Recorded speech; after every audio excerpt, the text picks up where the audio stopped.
Yeah, so I mean, I guess I'll just let it just do its thing, come on in. You want me to just try to get you as blended and match as possible? Does it feel like soft after you wash it?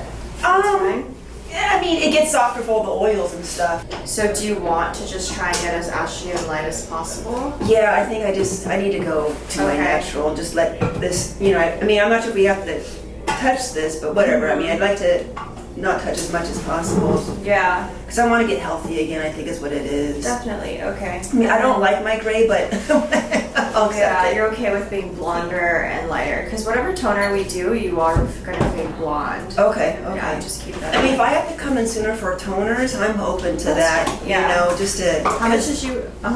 Because like I said, the shampoo, the purples, like the ends might be a little bit, but this stays, wasn't doing a whole lot. So I'm like, but I still have the shampoo to finish up. Yeah. So, but yeah, as far as chopping off, I just got to chop quite a bit. Okay, how much? I mean, I don't know if you think here. Okay. Whatever you think will make it healthy, you know. So I'm fine with it. I mean, if we lighten it today, it's still going to feel dry. You're still going to have to take care of it. Okay, yeah, I will. So... Because it was dry when we first left, and then it got better. Within a month, I mean, it got to this. And this is with no product, so this is pretty, you know. It's actually not bad at all. Yeah, it's just, all I have is the Color Fanatic leave-in conditioner spray. That's all I put in. So. Okay, so it took about a month for your hair to kind of get to this point. Yeah. Okay, because honestly, without product, this feels pretty normal. Okay. Yeah, this is how it normally feels like if you don't put anything. And you have like highlights. But I'm fine with chopping a good, like, what, 3 inches or so? I don't know if you want to do 4, whatever you think. That's totally up to you. I mean, I'm just letting you know, since we're going to be lightening you lighter, it's going to feel similar to how it was the first time. Okay. And it might take like another month again for it to kind of get back to this point. So this is a weird question. So I know, like, every time you cut, you're going to fray the ends, which is fine. I mean, that's just the normal, you know, thing of it. So if I go shorter, am I going to be increasing the dryness higher up, or should I keep it? If we go lighter, yeah.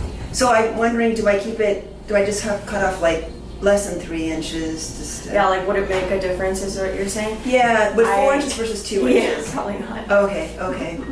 Because to me, I feel like it looks pretty good. Is that 3 inches? inches? Yeah, because you like that. All right, then let's do that. Let's do that. Yeah. Okay, we'll start from there. Hi guys, welcome back to my channel. So I wanted to give a quick refresh if you guys didn't watch the video from this client's first appointment. This is how she originally came into me, with some old permanent color that's been grown out. And we kind of just did my signature placement. Now at this appointment, she wasn't ready to go fully gray. So in this appointment, we did a highlight with some dema in between, and we ended up toning her root with 601 and then the ends with 60 and 912 to create like more of like an ashy brown effect, and she loved it and everything looked great. So following up to this appointment is about 3 months later from her first session with me.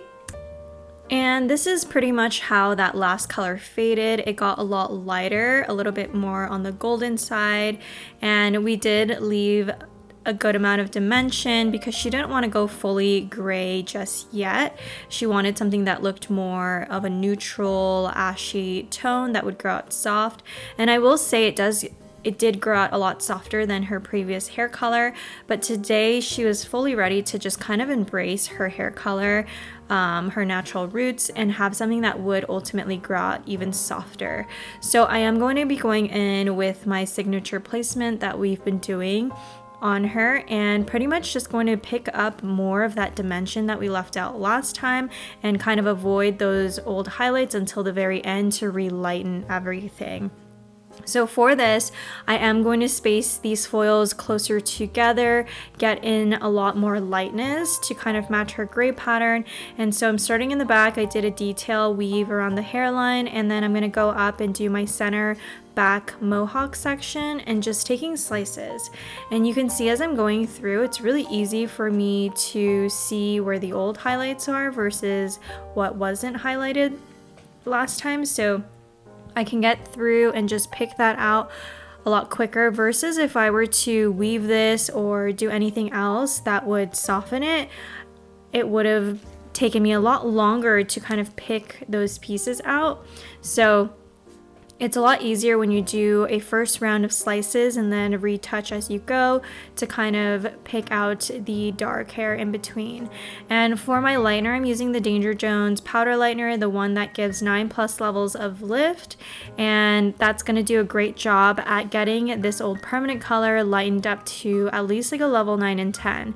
So our goal is to pretty much get her as light as possible so that when this grows out and fades, it does lighten up and it just softens with her root.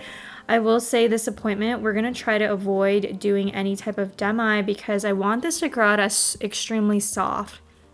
Her last appointment, we did a demi because she had such a dark color off the mids and ends from the root. So typically when it's like a solid dark color compared to a lighter blend of natural silver at the root, I try to do a demi their first appointment with me, and then from then on out we can decide whether or not we can take it out. And so in the front here, I'm going to do her money piece, and I'm going to weave the first few foils. And as I'm weaving here, I want to weave because I don't want anything to be too harsh around her hairline if she were to put her hair up. So I do break that up with a little bit of a weave to kind of give a bit of dimension. And I'm trying to pick up every dark piece in between the old highlights that I did. So I'm not trying to pick up the highlights that we touched up 3 months ago. I'm essentially touching up and picking up the dark that I left out in between those weaves. And then after that, I'm going to continue that slicing pattern and find those pieces that were those dark dimensional pieces in the dropout that we had previous to her appointment. And you know, sometimes during like a transition like this, clients, it takes them a few times to kind of get used to getting lighter before they want to go fully gray, or sometimes they just decide to stay more of a neutral tone. So it's kind of great because you get to figure it out with them, what would suit them with their lifestyle and the way that it's faded, and based off of how they felt from the last color, you can decide and give them suggestions on what would best work with their hair. And for her specifically, since she was fully ready to kind of more so embrace the gray a little bit, I am really packing in these foils tight so that we can get as much of this color from her old permanent color out as possible. Because previous to this appointment, she wanted to keep more dimension and keep it more subtle and soft, but I'm happy to hear that she has gotten used to being light and is fully ready to embrace the gray, because essentially that would make these appointments spaced out a lot further out. Like this appointment was spaced out about 3 months or so, but I definitely feel like the next one will give a softer grow out and she is able to go a little bit longer before the roots feel like they bug her so much.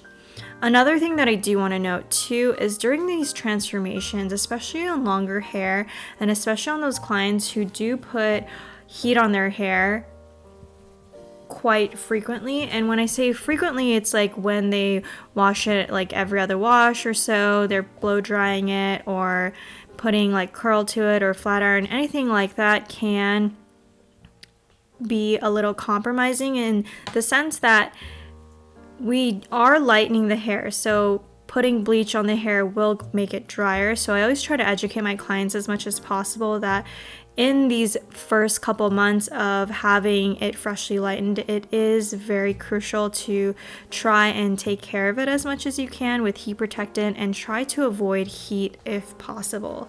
Now, when a client does use frequent heat and their hair is on the longer side and they have a more of a frizzier texture, there can be some dryness, and so I always try to tell my clients to try and moisturize as much as possible, do more treatments, and of course if you are going to be putting heat on it, to take extra care of it because it will take a little bit longer for it to get healthier if heat is applied more frequently than having it just air dried. So outside the foils, we did apply a lightener to those previous lightened ends just for a little bit, and I used a low volume for that too. And now I'm going in with the Danger Jones gloss toners. I'm going to do a mixture for the root of 5-1 and 6-01, and then on the mids and ends, I'm going to be a mixture of 6-01 and 9-12.